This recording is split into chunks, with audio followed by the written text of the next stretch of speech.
Investments in the securities are subject to market risk. We are not SEBI registered and information covered in the video is just for the educational purpose. हाय, जब भी हम technology driven businesses को study करते हैं तो ज़्यादातर companies हमें ऐसी मिलती हैं जिनकी रेवेन्यू में एक्सपोर्ट का बड़ा कंट्रीब्यूशन होता है। लेकिन जिस तरह का अनसर्टेन सिनेरियो अभी चल रहा है, कभी हैवी टैरिफ अनाउंस कर दिया जाता है एंड उसके बाद फिर होल्ड लगा दिया जाता है। तो ऐसे में अगर हमारा एक्सपोजर ऐसी कंपनीज में ज्यादा होता है जिनकी रेवेन्यू में एक्सपोर्ट का बड़ा कंट्रीब्यूशन हो, तो ये हमारे लिए रिस्की हो सकती हैं। तो इसलिए आज के वीडियो में हम एक ऐसे स्मॉल कैप को लेकर आए हैं जो टेक्नोलॉजी एंड इंजीनियरिंग बिजनेस है, बट इनकी रेवेन्यू में majority of the contribution that is about 90% ये डोमेस्टिक मार्केट से आता है। तो फर्स्ट टाइम व्यूअर्स को बताना चाहता हूं कि मेरा नाम सुशील है।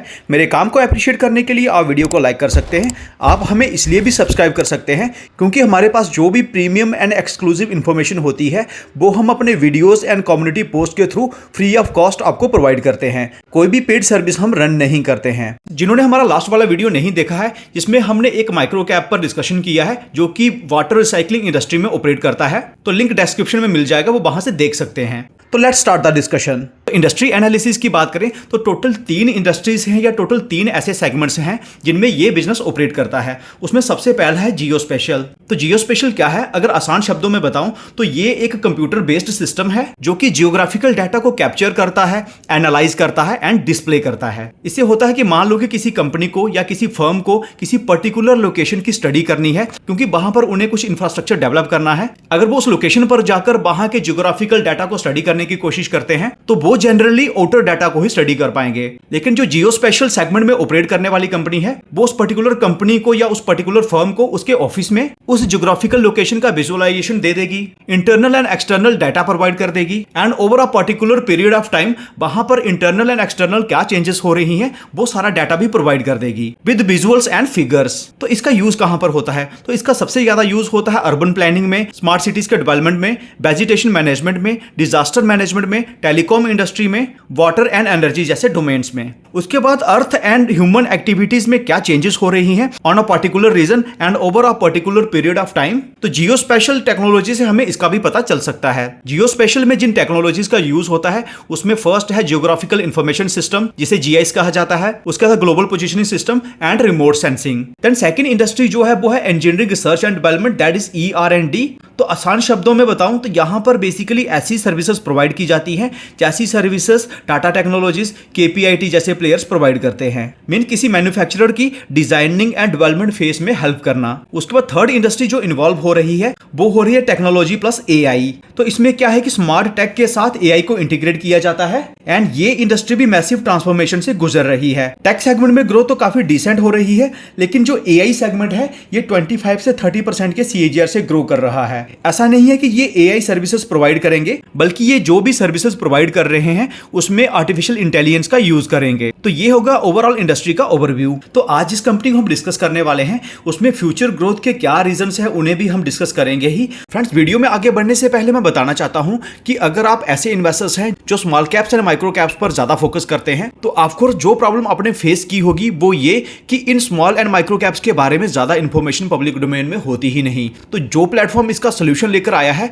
वो 90 डेज के लिए अपने सारे प्रीमियम फीचर्स को फ्री में ऑफर कर रहा है। तो प्लेटफॉर्म का नाम है सोवरिन। तो यहां पर हम डिस्कवरी सेक्शन में जाकर हमें अलग अलग बकेट्स में अलग अलग क्राइटेरिया के बेसिस पर सिलेक्ट किए हुए small caps and micro caps मिल जाएंगे। तो प्रेजेंट मार्केट सिनेरियो में हम प्रमोटर बाइंग वाली बकेट को स्टडी कर सकते हैं एंड यहां पर हमें कई स्मॉल एंड माइक्रो कैप्स ऐसे मिल जाएंगे यहां पर प्रमोटर्स ने हाल ही में अपने स्टेक को बढ़ाया है। तो कंपनी के बारे में ज्यादा डिटेल्ड इंफॉर्मेशन के लिए हम रीड मोर को क्लिक कर सकते हैं। उसके बाद हम रेवेन्यू गाइडेंस वाली बकेट को स्टडी कर सकते हैं। यहां पर हमें ऐसे स्मॉल एंड माइक्रो कैप्स मिलेंगे यहां पर मैनेजमेंट काफी अग्रेसिव रेवेन्यू की गाइडेंस दे रही है एंड सिमिलरली हम ऑर्डर बुक वाली बकेट को भी स्टडी कर सकते हैं। Prime section is also one of my favourite क्योंकि यहां पर अलग अलग स्मॉल एंड माइक्रो कैप्स के ऊपर डिटेल्ड आर्टिकल्स मिल जाते हैं एंड यहीं पर हमें प्रमोटर्स के इंटरव्यूज भी मिल जाते हैं। टाइम सेक्शन में हमें हर वर्किंग डे के रात के 8 बजे दिन भर के सारे अपडेट्स मिल जाते हैं जो कि specially small and micro caps में हुए होते हैं एंड IPOs में डिसीजन मेकिंग के लिए हम IPO सेक्शन को यूज कर सकते हैं। उसके पल्स सेक्शन में जाकर हम अपने पोर्टफोलियो के small and micro caps add कर सकते हैं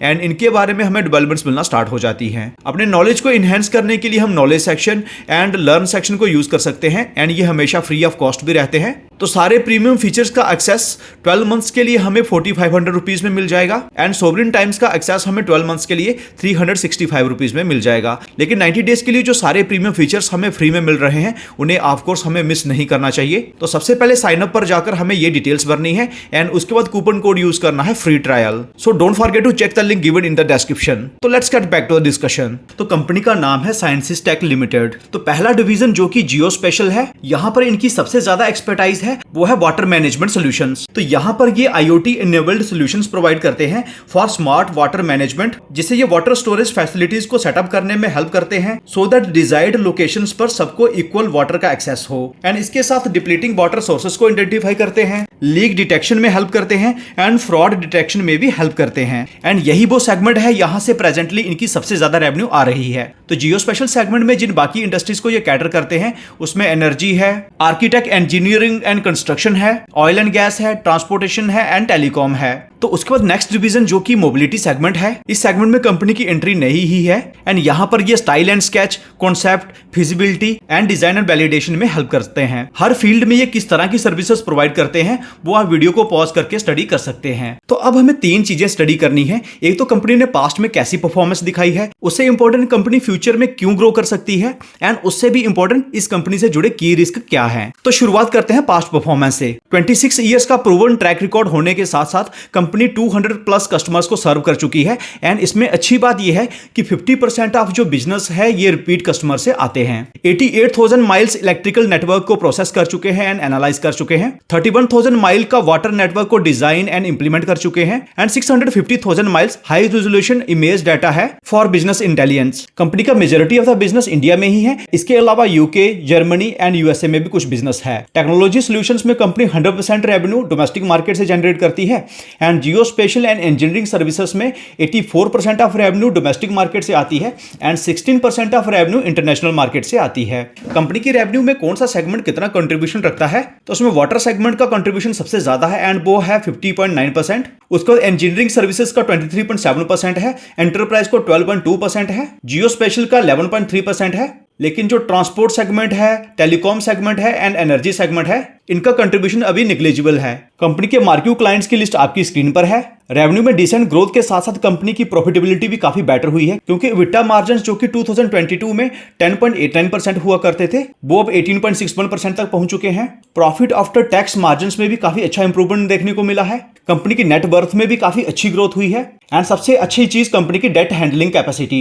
यहां पर कंपनी की डेट टू इक्विटी जो कि कभी 0.20 के अराउंड थी वो आज ऑलमोस्ट डेट फ्री हो चुकी है एंड टाइम के साथ कंपनी ने अपनी प्रॉफिटेबिलिटी रेशियोस में भी इंप्रूवमेंट दिखाई है, लेट इट बी ROCE और ROE। तो अब हम देख लेते हैं कि कंपनी में फ्यूचर में ग्रोथ क्यों हो सकती है। तो यहां पर हम देख सकते हैं कि कंपनी के पास जो अनएग्जीक्यूटेड ऑर्डर्स हैं उनकी वैल्यू है 1390 करोड़। तो इसे अगर हम फाइनेंशियली 24 की रेवेन्यू से कंपेयर करें तो ये इस रेवेन्यू के कंपैरिजन में 5 टाइम्स से भी ज्यादा है, जो कि हमें काफी अच्छी रेवेन्यू विजिबिलिटी देता है। तो इस ऑर्डर बुक को फर्दर ब्रेकडाउन करके देखें तो 1390 करोड़ में से जो वाटर डोमेन के ऑर्डर्स हैं उनकी वैल्यू है 1189 करोड़, जबकि Jio special and enterprise solution services के जो ऑर्डर्स हैं उनकी वैल्यू है 199 करोड़। उसके बाद इन्होंने सॉफ्टवेयर प्रोडक्ट डेवलपमेंट एंड कुछ इमर्जिंग टेक्नोलॉजीज में फोरे किया है। यहां पर इन्होंने एक ऐसा वर्टिकल खड़ा किया है जो कि artificial intelligence, machine learning and embedded electronics पर फोकस करता है। तो इस टेक्नोलॉजी का जो यूज है ये होने वाला है मेटावर्स में, एजुकेशन टेक्नोलॉजी में,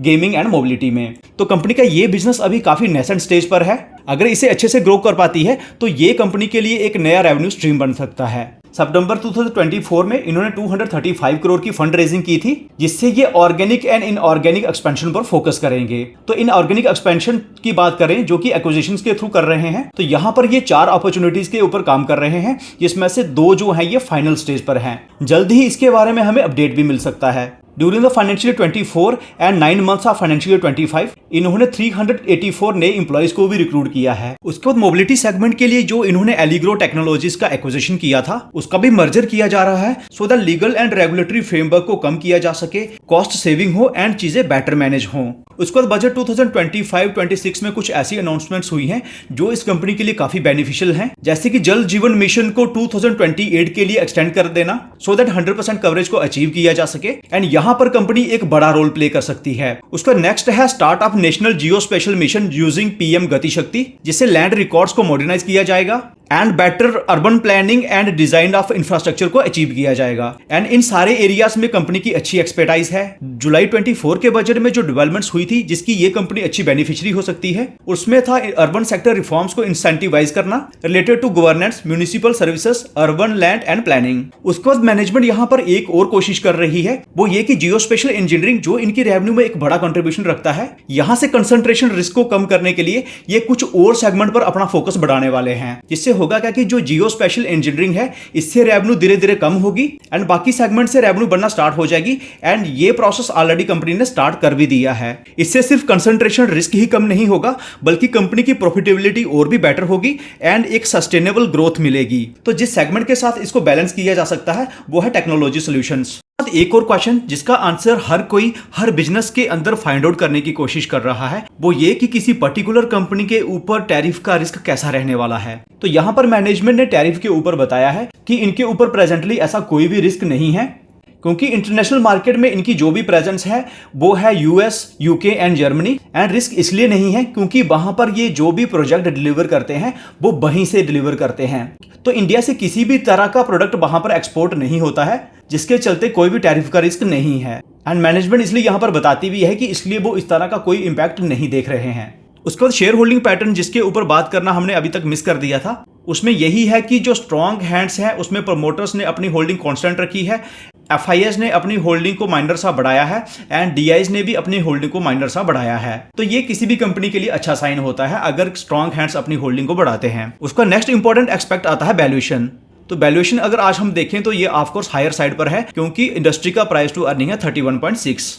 लेकिन यहां पर अगर हम क्वार्टरली रिजल्ट्स में देखें तो जिस तरह के क्वार्टरली रिजल्ट्स कंपनी ने दिसंबर 24 में पोस्ट किए हैं एंड जिस तरह का ईपीएस जनरेट हुआ है, अगले 3 क्वार्टर में अगर इससे अच्छे रिजल्ट्स ना भी आए, सिर्फ इस तरह के रिजल्ट्स भी आ जाते हैं तो वैल्यूएशन काफी तेजी से नीचे आएगी। क्योंकि आप देख सकते हैं कि कहां 6 to 7 के अराउंड का ईपीएस था वो 10 पर पहुंच गया है। उसके बाद नेक्स्ट क्वेश्चन आता है कि कंपनी के अंदर रिस्क क्या दिखाई देते हैं। तो सबसे पहला रिस्क यही रहता है कि कंपनी एक स्मॉल कैप है, तो मोस्टली प्राइस में जो भी मूवमेंट होता है वो lower circuits and upper circuits में ही होता है। दूसरा क्या है कि वाटर प्रोजेक्ट से कंपनी की मेजॉरिटी ऑफ द रेवेन्यू आती है, तो ये एक किस्म का कंसंट्रेशन रिस्क माना जाता है। अगर कंपनी अपने बाकी सेगमेंट्स को ग्रो नहीं कर पाती है तो ये भी एक रिस्क माना जाएगा।